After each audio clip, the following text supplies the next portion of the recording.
So here we are in Virginia, first time here, and we are doing the Virginia Triple Crown, but not the entire loop. We're able to actually see here's the road over there. The Appalachian Trail is right over there, that way, and we're able to stash cars, one at McAfee Knob and one at Dragon's Trailhead, so we're not completing the entire loop. I think that saves us hiking out on Sunday. So here we go. So this is Future Tim here, and one of the reasons why I'm doing a voiceover, which is a little unusual for my trip videos, is because, I don't know if you can tell, but it is super windy in Virginia. I mean, it's really pretty. These wildflowers kind of caught my eye right out of the gate. But with it being as windy as it is, of course, there's a lot of wind noise. It was a really beautiful day. Man, check out that beard I have going on. And those sunglasses, you may have noticed, are new. But here I am nattering on because one of the things that we were hoping to do, or to get done, is to do the Smoky Mountains loop. That was my original plan, is to go back to our first backpacking trip. That didn't work out though, because one of the major roads was closed. But it is, is hearing me talking about how windy it is. I'm pretty sure we had a wind advisory, and the gusts were maybe 50 to 60 miles per hour. The weather was perfect, and the trail is just beautiful. So I don't think I realized until just now exactly how much I missed all this. Like in terms of the smell of the forest. Man, it's like one of those things, you take a deep breath. Whew. And it just smells earthy. Is the way I describe it. But it's the kind of thing that brings back lots of memories. You step down. Lots of different emotions come back. But yeah, it's been since, man, this all craziness started.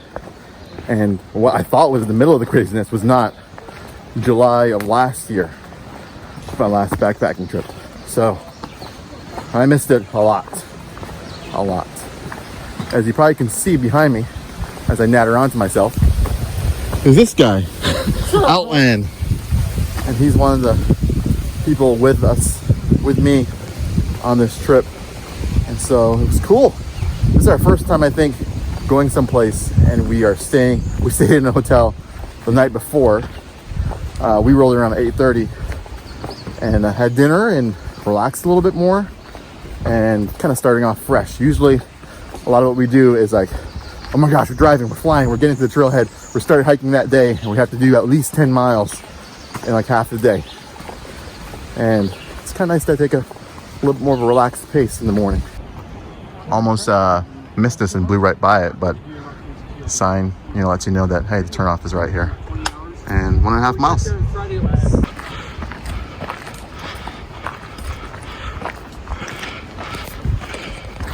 A little bit of gain from this first part, so I think we have maybe 1,000 feet left to climb to McAfee Knob, or I have trouble with the A's, McAfee Knob. So it's definitely a climb. You definitely are going uphill. You're in the Appalachian Trail. It's just pretty well graded. The nice thing is that you have some views as you go up. It kind of peeks through. We kind of came at the right time of the year, but it definitely is a little bit of a slog as you go up the trail. You can see from here it's fairly rocky, but the nice thing is it starts to open up. You kind of tell. I think this is mountain laurel. You see these flowers at a lot of the summits of mountains, and so I noticed it right away, and we must be coming up close to where the overlook is. Once again, everything starts to open up. There's a sign saying there's no overlook there, and of course the anticipation is building as you kind of walk up there, and you can't quite see where it is yet, but as you make your way through, you start to catch glimpses of just what a spectacular view this really is. And I'm seeing with you guys once again in editing for first time, and wow, it really does. It takes your breath away when you finally have a look and see this. That over there to the left was Brandon, who is on his second backpacking trip, so he was in awe as well at just looking at this view. and it's amazing. I'll pan around a little bit more so you can see.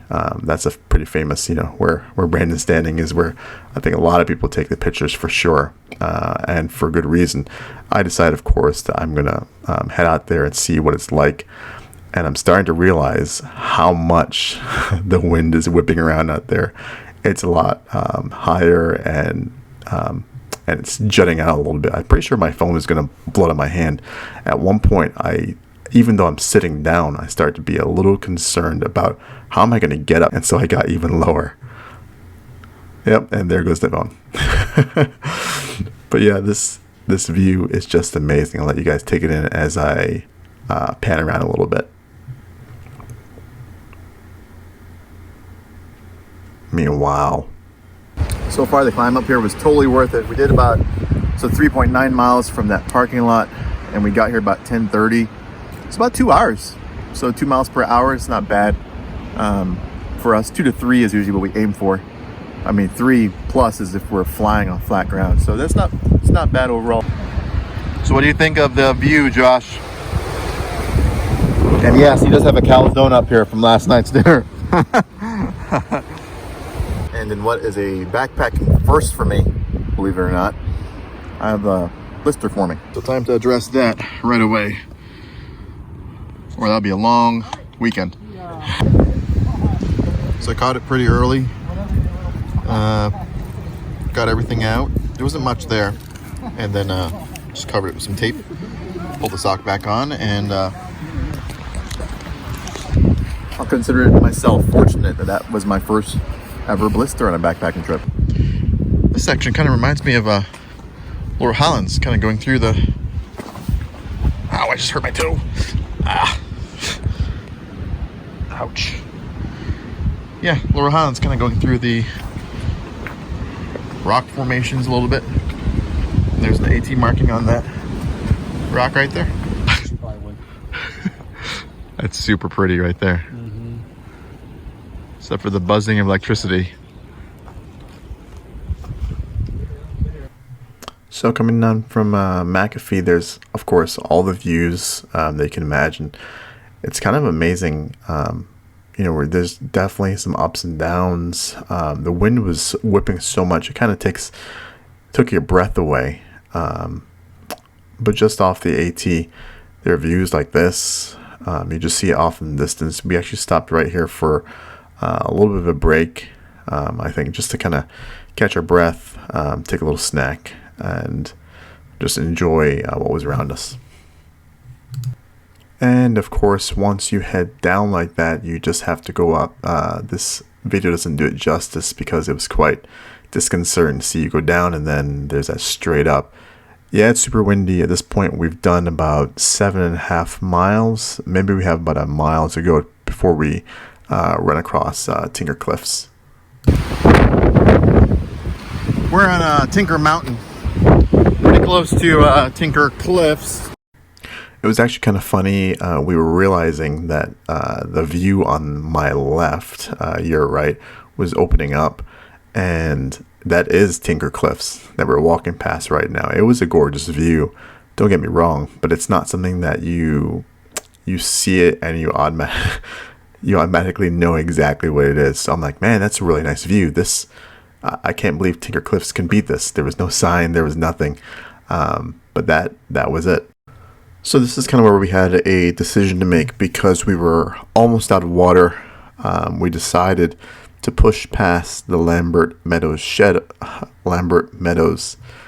shelter, which definitely has water. Decided to push on about 3 miles or so to Catawba Creek, I believe it's called, where we knew their water was. But it was a little difficult decision to make. We wanted to get the miles in, but we also wanted to be smart about our water situation, which was running pretty low. There's a cool bridge now, but more importantly, there's water. So I'm gonna camel up and guzzle some water for sure. There's something very primal about getting your own water, having to filter it by the river. So I don't think I've ever been so happy to see a body of water in my life. The trail is pretty dry. We knew that going into it.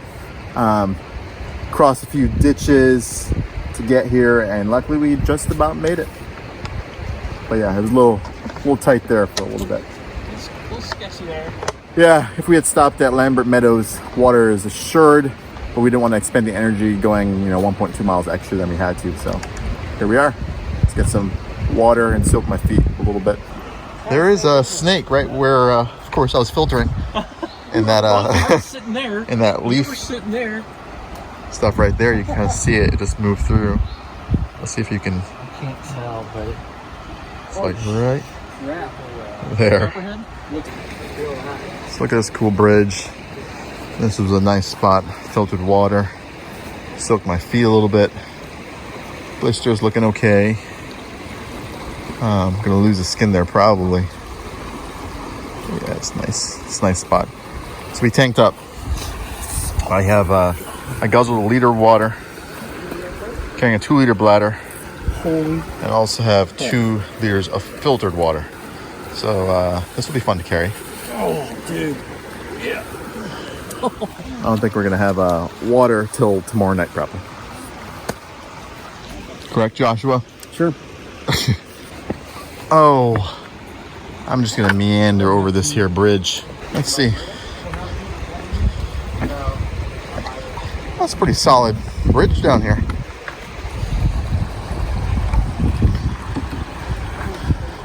Thank you, Catawba, for your water.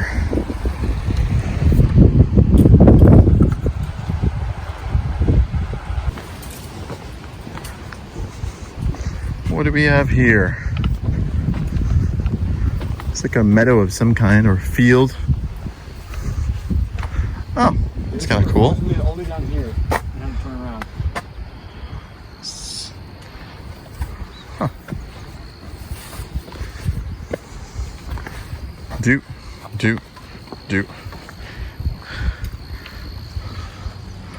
Wow, what a nice day. This really was a beautiful day to hike. It was.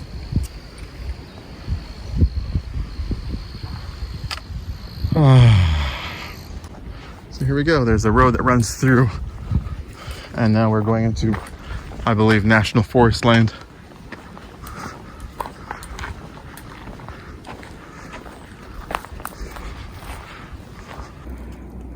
So we're looking for camp.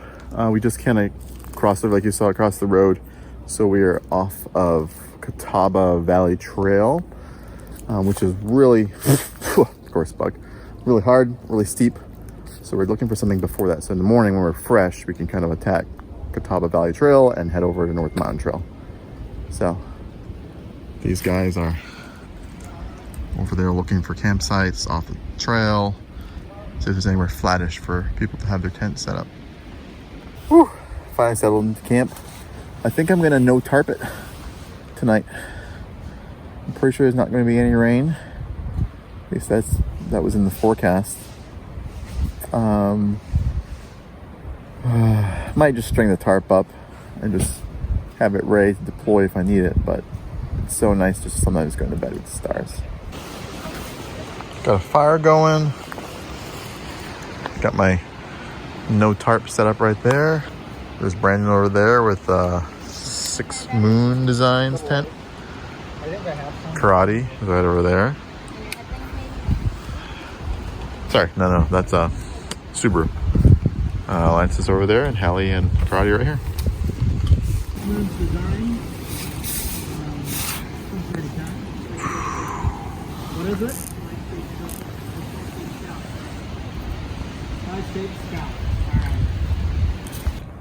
What'd you got there, Brandon? So this is popcorn.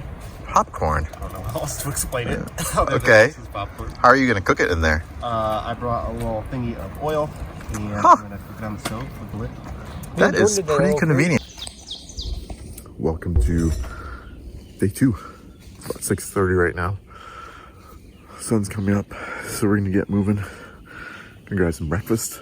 And of course, I slept with my mouth open last night, so everything's kind of sore and gravelly. But probably gonna get a small fire going.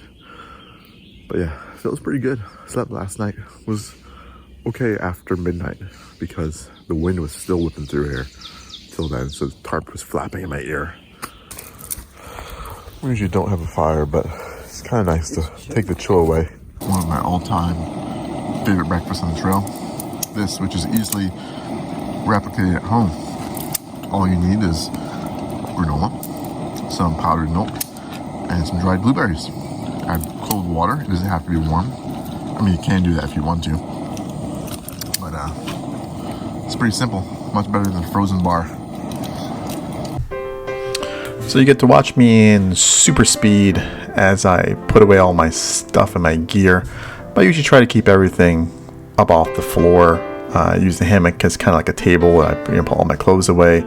Everything needs to go in that dry bag. Mix it in there. And then I usually have like a ground sheet of some kind, or use my rain kilt on the ground. And then of course, hammock never touches the ground. I kind of roll it up that way, and once again I toss it on that ground sheet. The tarp actually came in really handy last night, just because there was a little bit of sprinkling of rain, but there was a lot of wind that helped block that wind out. Even though it was flapping a little bit annoying, it kind of worked out well for me. Just after our camp, about quarter of a mile, is this little waterfall. So there is more water beyond Big Catawba. So we're making our way up Catawba Valley Trail. 2 liters of water is all we're gonna have till tonight, because the North Mountain Trail is dry. So should be a good day. Good hiking weather again. We lucked out how perfect this weekend has been in terms of weather, except for the wind yesterday. Everything's been pretty good. So doing a switchbacks up to the North Mountain Trail. There are a fair amount of them, but it's not bad. It's graded fairly well. There are just some straight ups, but most of them are switchbacking around.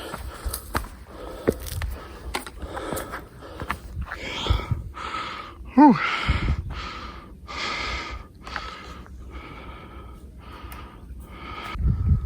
So along the North Mountain Trail, this is kind of the view you get so far. It's really nice. Very pretty.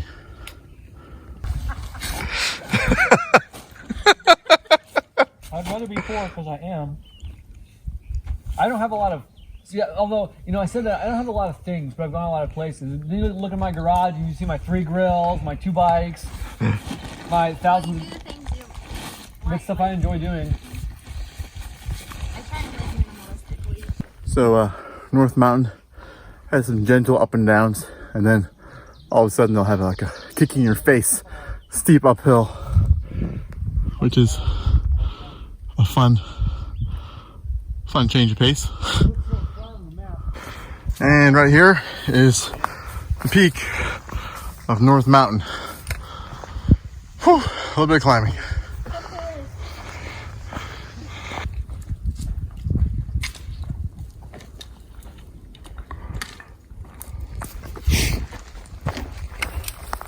So just the little ups and downs. There's not much to see.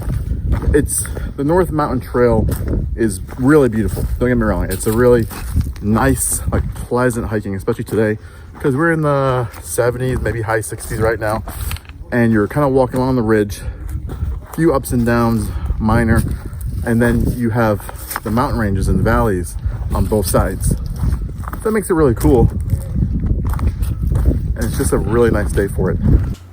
Wow, so do we have a story for you? If you want to skip ahead and miss this part of the story and just see where we hike up Dragon's Tooth, I'll put a timestamp here, so it'll be part of the chapter, and so you'll be able to see how to skip ahead and just skip ahead to Dragon's Tooth. But Lance had been hurting pretty much, I'd say, the last 2 days. I mean, since we started at least. And he'd been having some IT band pain pretty bad. I mean, today especially was the second day. First day he pushed through, and yeah, you guys are going to watch the looping footage of Lance while I talk about this. But what ended up happening is that every step he would take, up or down, it seemed like he would grunt in pain. It was like definitely hurting him the entire time. he had to take some ibuprofen as well as some Tylenol just to make sure maximum pain relief. We were low on water, and then we kind of got to about 1.5 miles away from where we stashed the second car, and it was pretty much all brutal downhill, which anyone who has aching knees knows that really hurts a lot. It jars every second that you try to put pressure on that to head down. So what he ended up doing is we kind of came to a stop, and I'd been looping back to make sure Lance had been okay for a little while, and he said he couldn't get up. And so, trying to be my encouraging self, I went ahead and said, "Oh, well, come on, we can do this. We're so close to the car. Let's go." And he's like, "No." And he tried standing up, and then he kind of collapsed. And I was a little worried, of course, about what exactly was happening. And I know he was pretty afraid, like anyone would be, of like exactly what was happening, because your body starts to go into a little bit of shock.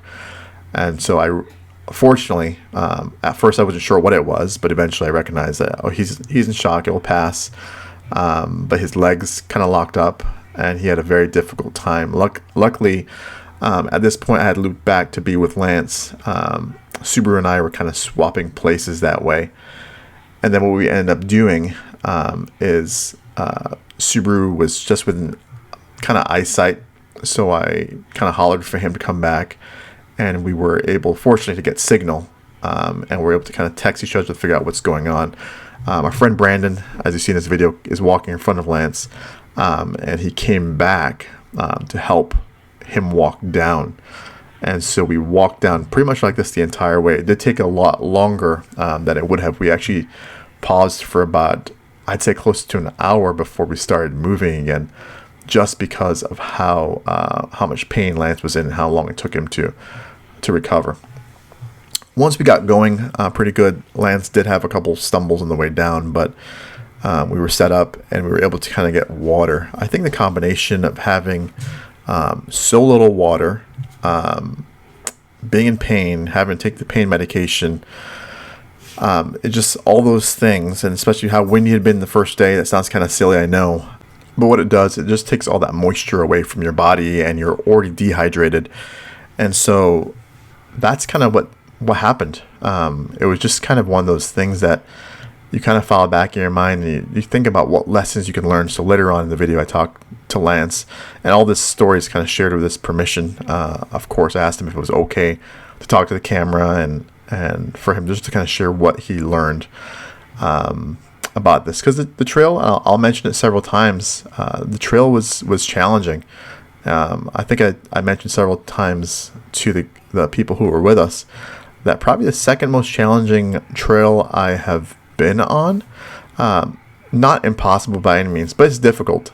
I think the first most challenging, in case you were curious, would be Baxter Creek Trail up to Mount Sterling in the Smokies, and that is a difficult stretch of trail. This came close, not quite, but close to that. So in case you have a ranking system anywhere, that's how I see it, at least. But let's let Lance talk a little bit about what he thinks, what lessons he learned. Whew, we made it down, all in one piece. And here we are. So the road that we parked on is along there. I think that's Virginia 311 or something. That's where we parked. So Dragon's Tooth Trailhead, all that stuff is down there. That was a heck of a trail. My legs just locked up in the middle of the trail. I just had to lay down. I seriously thought I was having a stroke or a heart attack or something. It was kind of scary. Yeah. Because my arms were tingling. It was not fun. He was not having a stroke. He probably, my guess is that he was in a little bit of shock from all the pain and pushing through the pain hole. Well, over the last day and a half, I'd say. It didn't really start till last night when I was laying in the tent and I realized, oh man, I think something's not right with my knee. Yeah. And yesterday, I know what I did. I think I know what I did, because yesterday it was pretty rough hiking yesterday, and I pushed on and on. Didn't use my trekking poles. I had them, didn't use them. That taught me another lesson. Yeah. But Yeah, luckily, I think it was just shock, and so we got some Gatorade in him, and this has happened to me before on a couple different occasions, but usually it's never happened in the middle of the trail. Like usually it's after the hike when I get back to the car and I'm like, oh, everything's good, and then I get in the car and my legs will do that, cramp like that. Yeah, so both of his legs were pretty cramped up. So imagine like your legs being locked into place, they were literally locked. Like the worst Charlie horse you can imagine. So that's what it was. Yeah. And slowly they came back and were able to meander on down. And but I do want to say on film, thank you so much for Tim and Brandon and Josh and everybody for helping me out. Cause you're very welcome, man. If I had been solo hiking this, I would have probably been in some serious trouble, because I would have just had to have camped up there tonight without water and tried to make it out in the morning. Yeah, that's what I would have had to do. You were very welcome anytime. But yeah, these guys saved my bacon. So thank you. You're very welcome. What do you have to say, Subaru? If you're hiking in a group, don't leave the last guy, even if he tells you to go ahead. Stick together. I know about that more than the rest of the guys. Yeah, that's what we can laugh about it now, but I think just before that happened, Lance had actually just said, "Oh, there's only a mile left. You guys can go ahead and leave me." And I was like, "No, we're not leaving you. Like, you've been in pain the last day," and so we just waited, and that's when like everything kind of locked up. You were resting, and everything just kind of happened. Figured, being all downhill, how bad could it be? And it can be pretty bad. Yeah.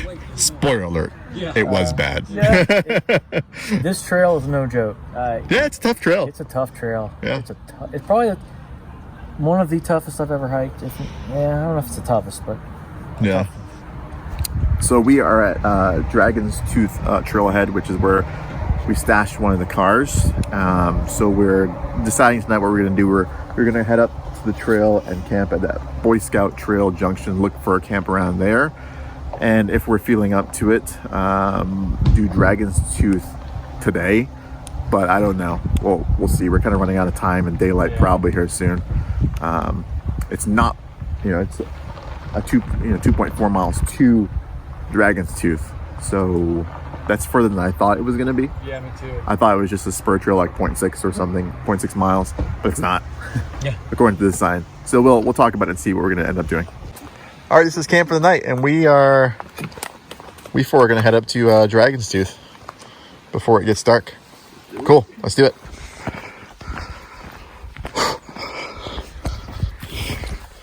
So far, I'm not sure how far we've gone, but our pace is pretty good.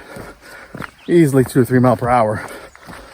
We want to book up to Dragon's Tooth before it gets dark.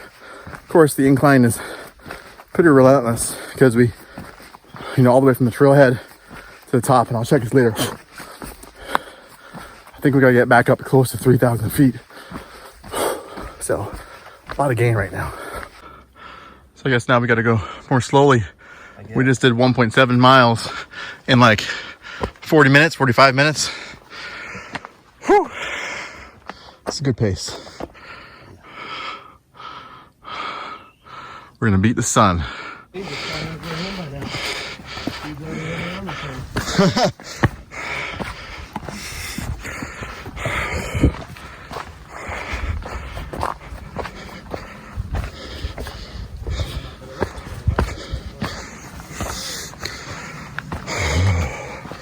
kind of reminds me of a Western trail.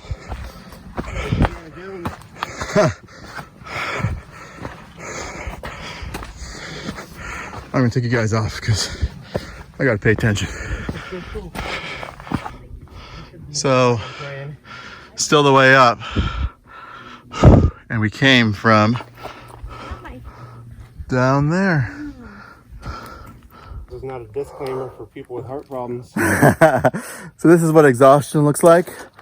So it's pretty steep coming up here, not for the faint of heart. We definitely almost ran up here. moving pretty fast. And we're still not to the tooth. I don't know why I thought it was not as like this difficult. I've done this before and it's hard to find the backpack.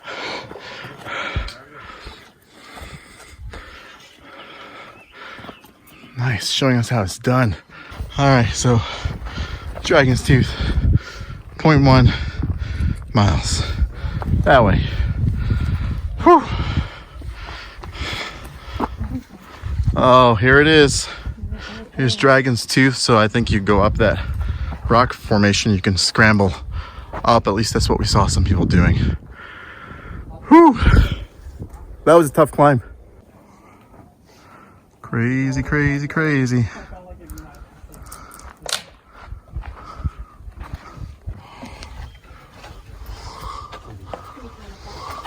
I think so.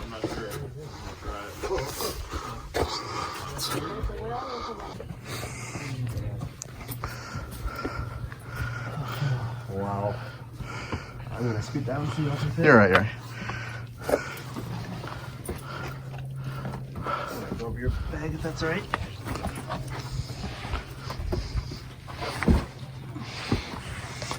You got it.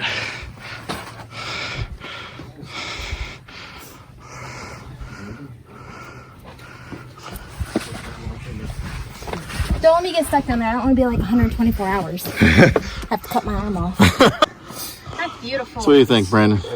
Give me your deepest thoughts right here. Wow, too tired to have very deep. This is amazing. Yeah, it is. You can see so far. You guys got deep thoughts? From Ohio. It was pretty awesome. 2.5 hours.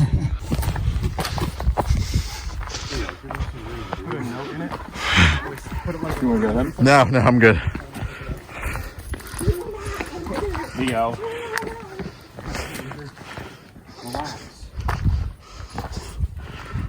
Wow.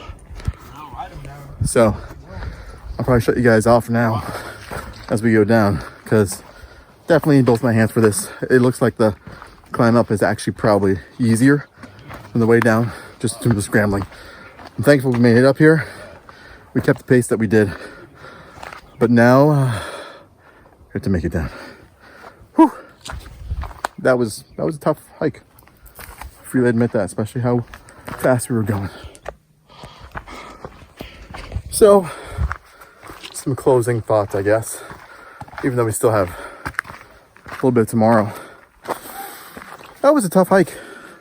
Not gonna lie, anyone who's gonna do this, gotta be ready for it. There's some hard miles. And I mean, there's a lot to see. But yeah, it's not for the faint of heart. But yeah, you can do it. So, see you guys later. I'm hiking my way down from Dragon's Tooth. Hopefully, maybe you'll see some barbecue. Maybe tonight. I am starving. So, we'll see. Whew, we beat the sun, it looks like. But we still have a little bit to go. Oh. Peace.